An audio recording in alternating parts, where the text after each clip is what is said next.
नमस्कार दोस्तों, बहुत बहुत स्वागत है आप सभी का आज की एक और नए क्लास में।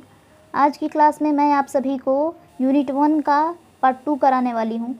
कल मैंने जो है आप सभी को पार्ट 1 करा दिया था, जिसमें केदारनाथ अग्रवाल का कवि परिचय जो है पढ़ाया था हमने।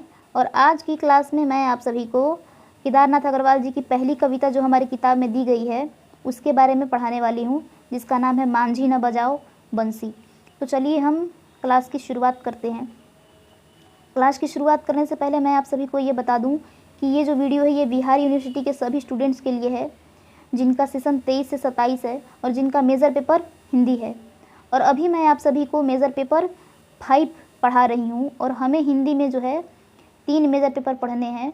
तो 3 में जो है पहला मेजर पेपर 5 है, जिसका नाम है छायावादोत्तर हिंदी कविता। इसके बारे में मैं आप सभी को पढ़ा रही हूँ। यूनिट 1 का पहला कविता जो है केदारनाथ अग्रवाल जी का मांझी न बजाओ बंसी, इस वीडियो में जो है इसका पूरा एक्सप्लेनेशन मैं करने वाली हूँ। तो वीडियो को लास्ट तक ज़रूर देखिएगा। तो चलिए हम इसकी शुरुआत करते हैं। तो कविता आप सभी को यहाँ पर दिख रही होगी। तो कविता है आपकी, मांझी न बजाओ बंसी मेरा मन डोलता है जैसे जल डोलता, जल का जहाज जैसे पल पल डोलता। ये पहला स्टैंजा कहिए या फिर पहला पैराग्राफ कहिए, इसको आप जो भी कह सकते हैं। दूसरा जो है ये है, मांझी न बजाओ बंसी मेरा प्रण टूटता है जैसे तृण टूटता, तृण का निवास जैसे बन बन टूटता। और ये तीसरा जो है आपका तीसरा है, मांझी न बजाओ बंसी मेरा तन झूमता है तेरा तन झूमता, मेरा तन तेरा तन एक बन झूमता। तो ये कविता है इनकी पूरी। अब चलिए हम इसका एक्सप्लेनेशन देख लेते हैं। तो इसमें है जो पहला जो स्टेंजा है, इसमें है मांझी न बजाओ बंसी मेरा मन डोलता है जैसे जल डोलता, जल का जहाज जैसे पल पल डोलता। तो सबसे पहले आप ये देखिए कि जो मांझी शब्द है, ये मांझी शब्द ईश्वर के लिए प्रयोग किया गया है एक नाविक की तरह। यानी कि कवि जो है ईश्वर को एक नाविक की तरह देख रहे हैं। तो इसमें कहा जा रहा है केदारनाथ अग्रवाल की कविता मांझी न बजाओ बंसी में एक भावनात्मक संघर्ष को दर्शाया गया है। यानी कि इस पूरी कविता में जो है कवि के अंदर कौन कौन सी भावनाएं चल रही हैं और उन भावनाओं के अंदर वे क्या संघर्ष कर रहे हैं, इसके बारे में जो है दर्शाया गया है। जिसमें कवि का मन और तन एक विचलन की स्थिति में है। यानी कि इनका तन और मन जो है बिल्कुल विचलित है। उन्होंने इस कविता में इसको दर्शाया हुआ है। कविता में मांझी से बंसी न बजाने की प्रार्थना की गई है, क्योंकि उसका संगीत कवि के अंतर मन में हलचल पैदा करता है। यहाँ पर कवि मांझी से ये प्रार्थना कर रहे हैं कि आप बंसी ना बजाएं, क्योंकि उस बंसी के धुन से जो संगीत उत्पन्न हो रही है, उस संगीत से जो है कवि के अंतर मन में हलचल पैदा हो रहा है और उनके संकल्प को कमज़ोर बना रहा है। वो जो संगीत बंसी के बजने के बाद निकल रहा है, जो धुन निकल रहे हैं, बंसी की धुन सुनते ही कवि का मन पानी की लहरों की तरह डोलने लगता है, जैसे जल में हिलोरें उठती हैं। अब यहाँ पर ये कह रहे हैं कि ये जो बंसी की जो धुन है वो सुनने के बाद कवि का मन जो है पानी की लहरों की तरह डोलने लगता है। जिस तरीके से जब समंदर में पानी की लहरें उठती हैं और वो डोलती हैं और वो ऐसा लगता है कि वो उसमें हिलोरें उठ रही हैं, तो बिल्कुल इसी तरीके से बंसी की धुन को सुनने के बाद कवि के मन में जो है ये पानी की लहरों की तरह जो है उनका मन डोलने लग रहा है, उसमें जो है हिलोरें उठ रही हैं।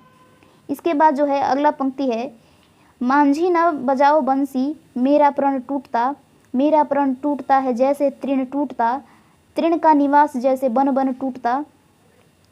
मांझी न बजाओ बंसी मेरा मन झूमता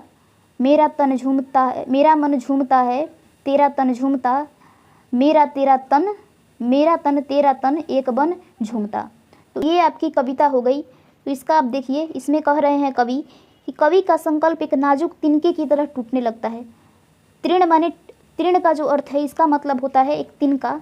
तो कवि का जो संकल्प है वो एक तिनके की तरह टूटने लग रहा है संगीत की ध्वनि को सुनकर।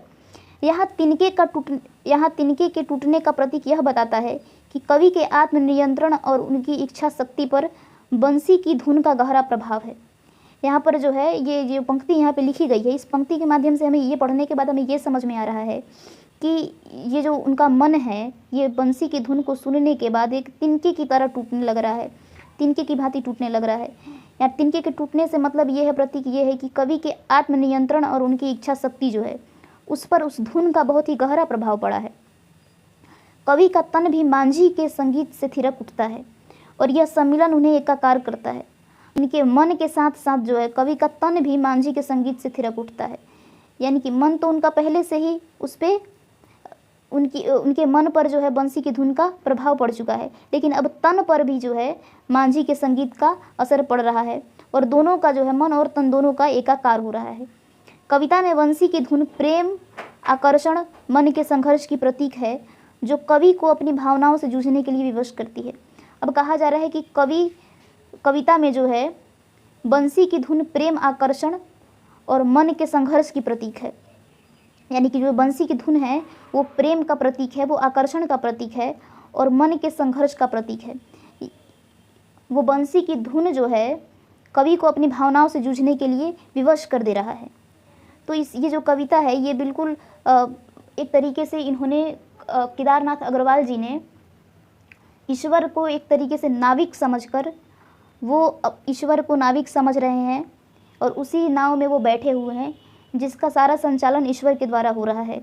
तो इसमें जो है ये पूरी बताई गई है कि किस तरीके से बंसी की धुन को सुनकर जो है उनका मन तृण की तरह टूटने लग रहा है और दोनों मन और तन दोनों जो है इनका एक होके झूम रहा। तो ये था इनका पहला कविता जो ये समाप्त हो चुका है। अगली वीडियो में मैं आप सभी को इनकी दूसरी कविता समझाऊंगी। तब तक के लिए आप सभी इस कविता को पढ़ें और समझने का प्रयास करें। मिलते हैं आप लोगों से अगले वीडियो में। तब तक के लिए सभी को राधे राधे।